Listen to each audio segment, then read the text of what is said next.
Offer RB pain relief roll on 1 కొంటే 150, 2 కొంటే 1 ఉచితం. తలనొప్పి, వెన్నునొప్పి, మోకాలు నొప్పి, కడుపుబ్బరం మరియు దోమల మందు పైపుతగా మరెన్నో సమస్యలకు ఒకే మార్గం RB pain relief oil.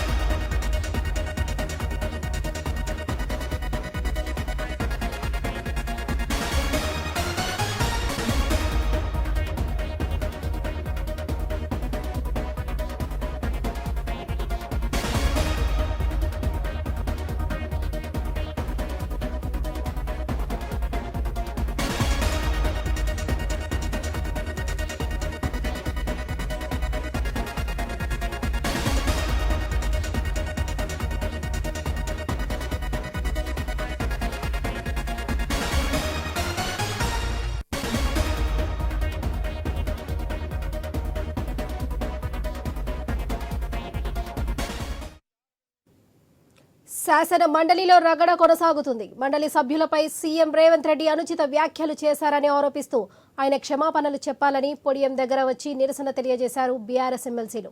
CM క్షమాపణ చెప్పాల్సిందే అంటూ పట్టుబట్టారు. ముఖ్యమంత్రి క్షమాపణలు చెప్పేంత వరకు సభలోనే ఉంటామని స్పష్టం చేశారు. రేవంత్ పై వారు ఎమ్మెల్సీలు ఇచ్చిన ఫిర్యాదును మండలి చైర్మన్ అసెంబ్లీ సెక్రటరీకి పంపించారు.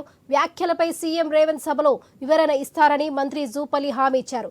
ఇదే విషయంపై మరింత సమాచారం ఇన్పుట్ ఎడిటర్ శ్రీకాంత్ అందిస్తారు. చెప్పండి శ్రీకాంత్. Lakshmi, good afternoon. మొత్తానికి ఒకవైపు అసెంబ్లీ సమావేశాలు, మరొక వైపు మండలి సమావేశాలు కొనసాగుతూనే ఉన్నాయి. సో ఇట్లా నేపథ్యంలో మండలిలో మరి ముఖ్యంగా ఈ మధ్య కాలంలో ముఖ్యమంత్రి రేవంత్ రెడ్డి చేసినటువంటి వ్యాఖ్యలు, మాజీ ముఖ్యమంత్రి కేసీఆర్ను ఉద్దేశించి చేసినటువంటి వ్యాఖ్యల పైన మండలిలో ఒక రగడ మాత్రం కొనసాగుతుంది. కొంతవరకు గందరగోళ పరిస్థితి మాత్రం కొనసాగుతుంది. ఎమ్మెల్సీలు అంతా కలిసి చైర్మన్ పోడియంను ముట్టడించడం జరిగింది. సో మండలి చైర్మన్ పోడియాన్ని ముట్టడిస్తున్నారు వీళ్ళంతా కూడా.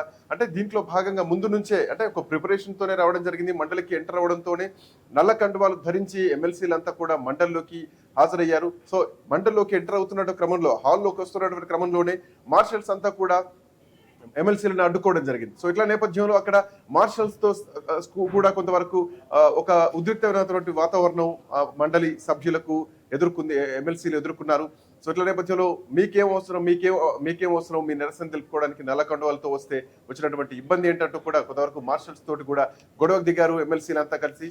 సో తర్వాత మండలి మొదలు కాగానే ముఖ్యమంత్రి రేవంత్ రెడ్డి క్షమాపణ చెప్పాలి, మాజీ ముఖ్యమంత్రి కేసీఆర్ను ఉద్దేశించి చేసినటువంటి వ్యాఖ్యలపైన ఖచ్చితంగా క్షమాపణ చెప్పాల్సిందే అంటూ కూడా డిమాండ్ చేయడమే కాకుండా పోడియంను చుట్టుముట్టడం జరిగింది. సో పోడియం దీంట్లో భాగంగా ఆ తర్వాత ఒక 10 నిమిషాల పాటు మండలిని వాయిదా వేయడం జరిగింది. ఆ తర్వాత ఈ వాయిదా వేసినటువంటి క్రమంలో కూడా అందరూ సెక్రటరీకి వెళ్ళి ఒక ఫిర్యాదు కూడా అందజేయడం జరిగింది. సో ఖచ్చితంగా రేవంత్ రెడ్డి చేసినటువంటి వ్యాఖ్యల పైన చర్యలు తీసుకోవాలంటూ కూడా కౌన్సిల్ మండలి ఎమ్మెల్సీలంతా కూడా ఫిర్యాదు చేయడం జరిగింది.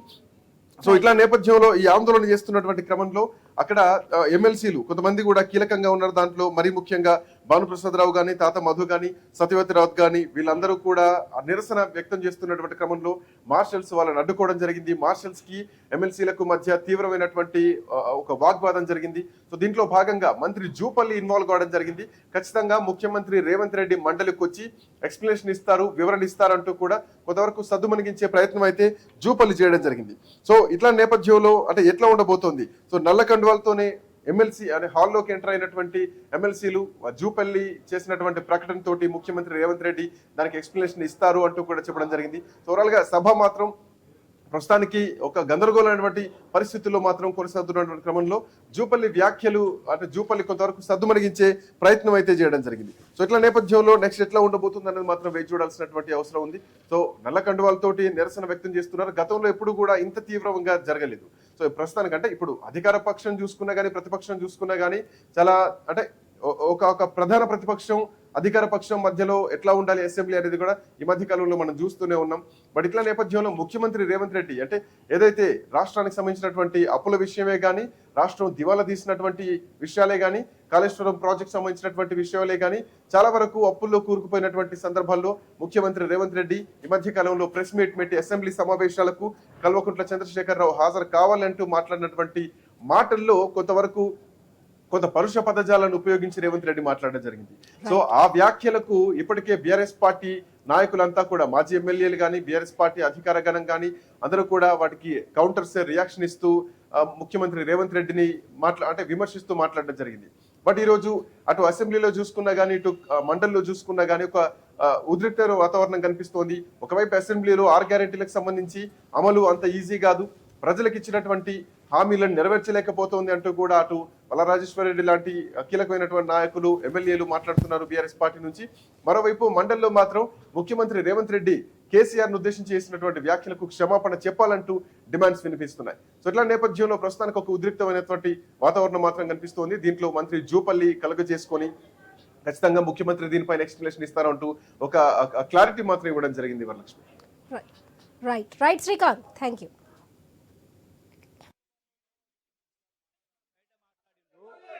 జీవన్ రెడ్డి గారు చెప్పడం జరిగింది. ఆ లెక్కకొస్తే పిఆర్ఎస్ కు ప్రొటెస్ట్ చేసే నైతిక అర్హత లేదు. ఒకటే ఉదాహరణ అధ్యక్ష, సభలో విలువలు పడిపో చెప్పిండు అధ్యక్ష. ఆనాటి గౌరవ ముఖ్యమంత్రి కేసీఆర్ గారికి పెగ్గులు పోసడానికి రాజ్యసభ మెంబర్ ఇచ్చిండ్రు. విలువలు మీరేమంటే కలిపిండ్రు. ఒక రాలేదా? మీరు చేసే వ్యవహారం మీకు ఎట్లా మారల్ రైట్ ఉంది, మీకు నైతిక అర్హత లేదు. సభ విలువలు మరలు పోగొట్టింది మీరు. దేంట్లో నిష్ణాతులు చెప్పని రాజ్యసభకు సంతోషం అధ్యక్ష. పెగ్గులు పోసే దాంట్లో మీరు కాదు సభ మరి మంట కలిపింది. బయట మాట్లాడిండ్రు. ఇంతకుముందు జీవన్ రెడ్డి గారు చెప్పడం జరిగింది. ఆ లెక్కకొస్తే పిఆర్ఎస్ కు ప్రొటెస్ట్ చేసే నైతిక అర్హత లేదు. ఒకటే ఉదాహరణ అధ్యక్ష, సభలో విలువలు పడిపో చెప్పిండు అధ్యక్ష. ఆనాటి గౌరవ ముఖ్యమంత్రి కేసీఆర్ గారికి పెగ్గులు పోసడానికి రాజ్యసభ మెంబర్ ఇచ్చిండ్రు. విలువలు మీరేమంటే కలిపిండ్రు. ఒక రాలేదా? మీరు చేసే వ్యవహారం మీకు ఎట్లా మారల్ రైట్ ఉంది, మీకు నైతిక అర్హత లేదు.